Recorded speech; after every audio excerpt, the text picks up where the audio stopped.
Chapter 12. Now that the treasure, which had for so long been the object of Faria's meditations, could assure the future happiness of the young man he truly loved as a son, its value had doubled in his eyes. Every day he spoke of the immensity of the treasure, explaining to Dantes all the good a man could do for his friend in our modern times with such a fortune. At those moments Dantes's face would darken, for he remembered the oath of vengeance he had sworn, and he thought of how much harm a man could do to his enemies in our modern times with such a fortune. So, Abe Faria good is like, man, I'm so happy I get to share the treasure with Dantes, and it even added value to the treasure, no knowing he will be able to share or give it to Dantes.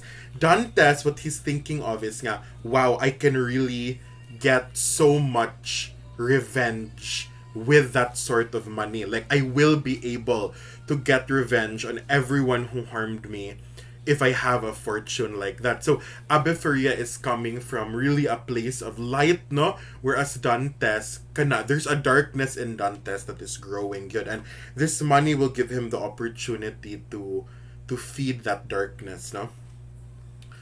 Faria did not know the Isle of Monte Cristo, but Dantes did. He had often passed by that small island located 25 miles from Pianoso, between Corsica and the Isle of Elba, and once he had landed there. It was and still is completely deserted.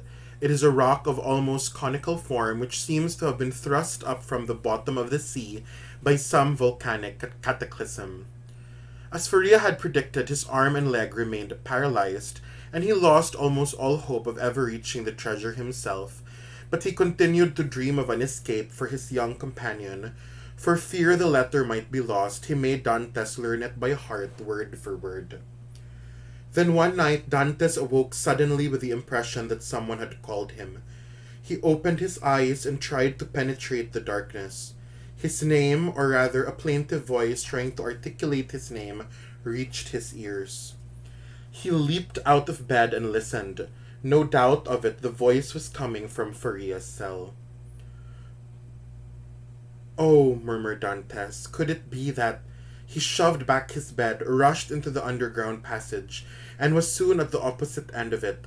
The flagstone was raised. By the flickering light of the lamp we have already described, he saw the old man, his face deathly white and contracted by the horrible symptoms which Dantes already knew and which had filled him with such terror the first time he saw them. Well, my friend, said Faria resignedly, you understand, don't you? There's no need for me to explain anything to you. Think only of yourself from now on, of making your captivity bearable and your escape possible. You'll no longer have a half-dead body tied to you, paralyzing all your movements. God is doing something good for you at last, and it's high time for me to die.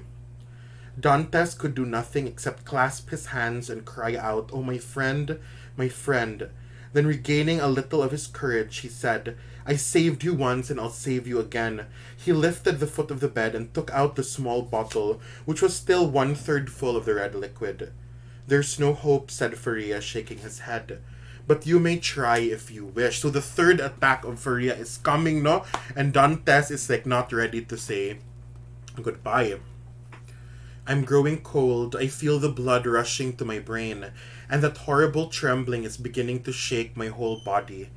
In 5 minutes the attack will begin in earnest. In a quarter of an hour there will be nothing left of me but a corpse. Oh, cried Dantes, his heart breaking. Do as you did before, only this time don't wait so long. After you've poured 12 drops down my throat, if you see that I'm not regaining consciousness, pour the rest. Now carry me to my bed, I can't stand up any longer. Dantes picked up the old man and laid him down on his bed. And now, my friend, said Faria, sole consolation of my wretched life, you whom heaven gave me a little late, but gave me nonetheless, at this moment when I am about to be separated from you forever, I wish you all the happiness and all the prosperity that you deserve. My son, I bless you. Dantes dropped to his knees, leaning his head against the bed. A violent shock interrupted the old man. Farewell, farewell, he murmured, pressing Dantes's hand convulsively. The attack was terrible. Twisted limbs, swollen eyelids, bloody foam, a motionless body. This was all that remained of the intelligent being who had been there only a moment before. When he believed it to be the right time, Dantes pried Faria's teeth apart with a knife and poured 12 drops of the liquid into his mouth. He waited for 10 minutes, a quarter of an hour, half an hour. There was no sign of a movement. Trembling, his forehead streaming with cold sweat, he decided the time had come to try his last resource. He poured the rest of the liquid into Faria's mouth. The medicine produced a galvanic effect. The old man shook violently in every limb, his eyes opened, frightening to behold, and he heaved a sigh which sounded like a shriek. Then his trembling body gradually became rigid again. Finally, the last murmur of his heart ceased. His face grew livid, and the light faded entirely from his eyes, which remained open. It was 6 o'clock in the morning. The first feeble rays of dawn invaded the cell, casting weird reflections over the face of the corpse and giving it an appearance of life from time to time. As long as the struggle between day and night lasted, Dantes was still able to doubt, but as soon as day won out, he realized fully that he was alone with a corpse. An overwhelming terror seized him. He no longer dared press that hand hanging over the edge of the bed, nor look at those vacant, staring eyes which he had vainly tried several times to close, but which he had always opened again. He blew out the lamp, hid it carefully, and fled from the cell, replacing the stone behind him as well as he could. He left none too soon, for the jailer was coming. This time he began his visit with Dantes' cell. Nothing indicated that he was aware of what had happened. He went out, burning with impatience to know what would happen in the cell of his unfortunate friend. Dantes crawled back into the underground passage in time to hear the jailer calling for aid. Other jailers soon arrived, then came the heavy, measured footsteps of soldiers. Behind them came the governor. Dantes heard the bed creaking as they tried to rouse the dead man.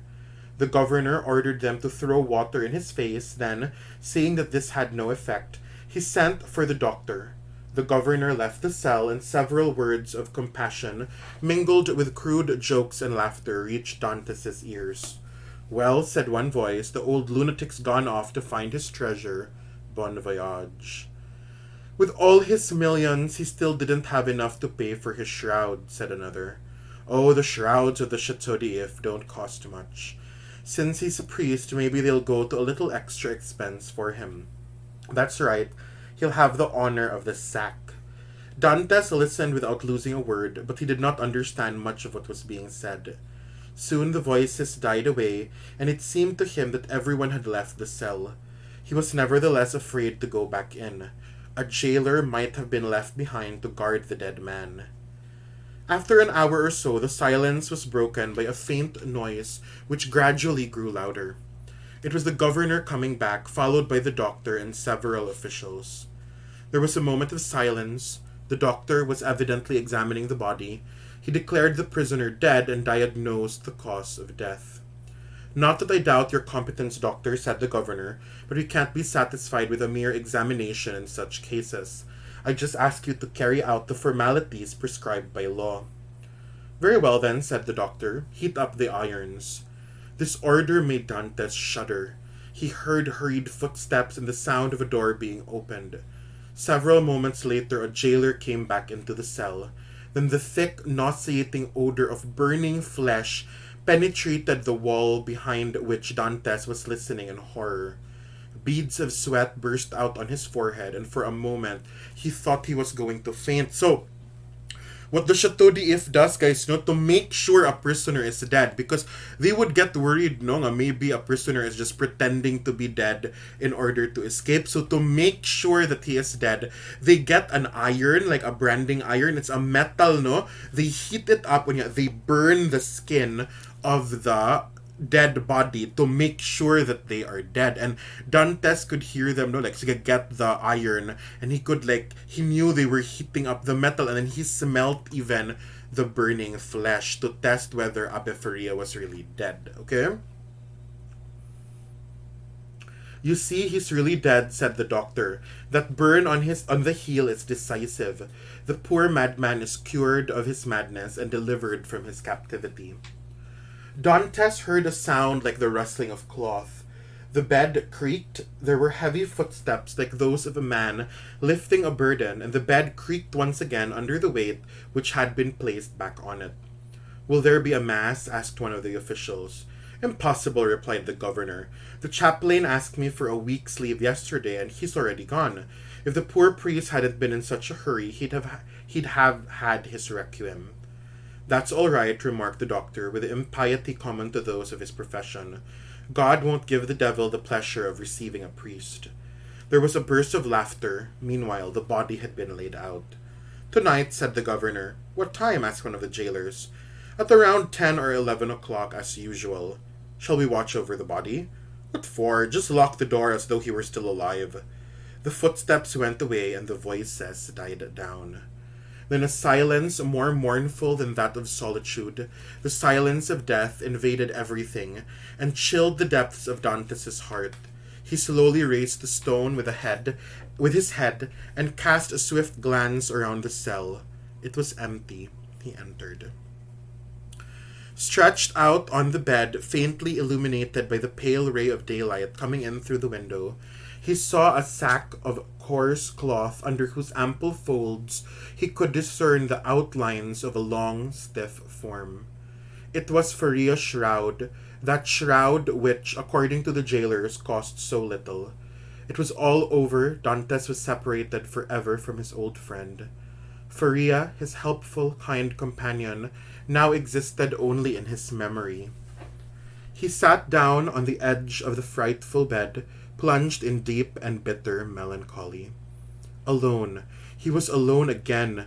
The idea of suicide, which his friend's presence had driven away, now rose up again like a phantom beside his corpse. "If only I could die," he said. "I'd go where he's gone and I'd be with him again. But how can I die?" He thought for a moment, then said, smiling, "It's very easy. I'll stay here and attack the first man who comes in. I'll strangle him and they'll guillotine me." But then he recoiled from the idea of such an infamous death and swiftly passed from despair to a burning thirst for life and freedom. "Die? Oh no," he cried out. "What would be the point of having lived and suffered so much if I were going to die now? No, I want to live, to fight on to the end. I want to win back the happiness that was taken away from me. I must punish my enemies before I die, and I may also have some friends to reward. But they'll forget me here, and the only way I'll ever leave this dungeon is like Faria." As he spoke these words, he sat stock still, staring into space like a man suddenly struck by a terrifying idea. Then he stood up, put his hand to his forehead as though he were dizzy, and murmured, "Who sent me this Who sent me this thought? Was it you, O God? Since only the dead live here, I'll take the place of a corpse." So, in the room with the corpse of Abe Faria, Dantes got an idea. He got an idea of how he can escape. And he's like, where did I get this idea? Okay, he wants to switch places. He wants to take the place of a corpse. Without giving himself time to reconsider his desperate resolution, he leaned over the hideous sack, slit it open with a knife which Faria had made, took out the corpse, carried it into his own cell, put it on his bed, wrapped around its head the rag which he himself always wore, pulled his blanket over it, kissed the cold forehead one last time, tried once again to close the rebellious eyes which persisted in remaining open, and turned the head to the wall so that when the jailer brought in his evening meal, he would think he was already asleep, as he often was.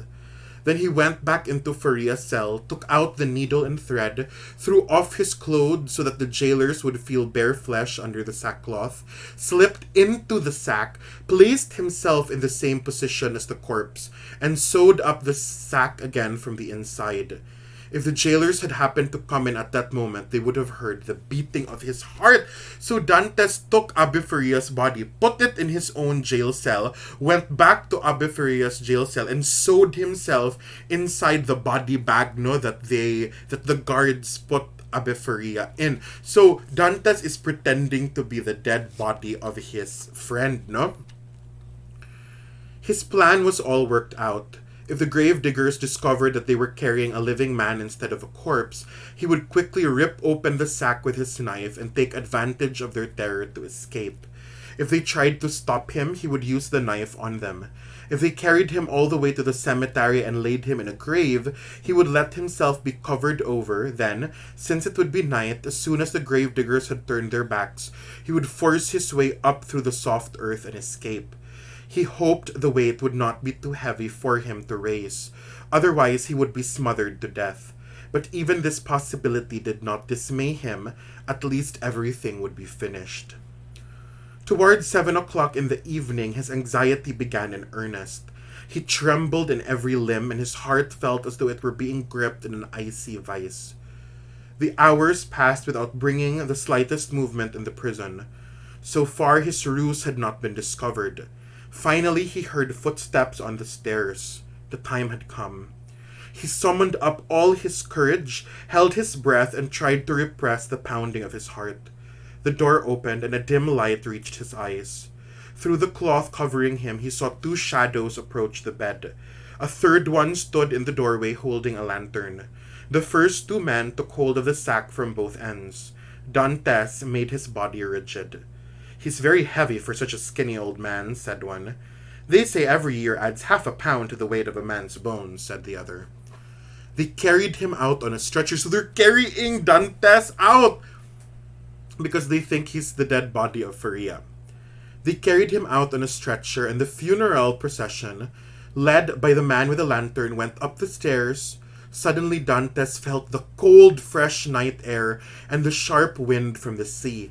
The sensation filled him with both joy and anxiety. They carried him some 20 yards further, then stopped and laid the stretcher on the ground. Dantes heard one of the men walking away.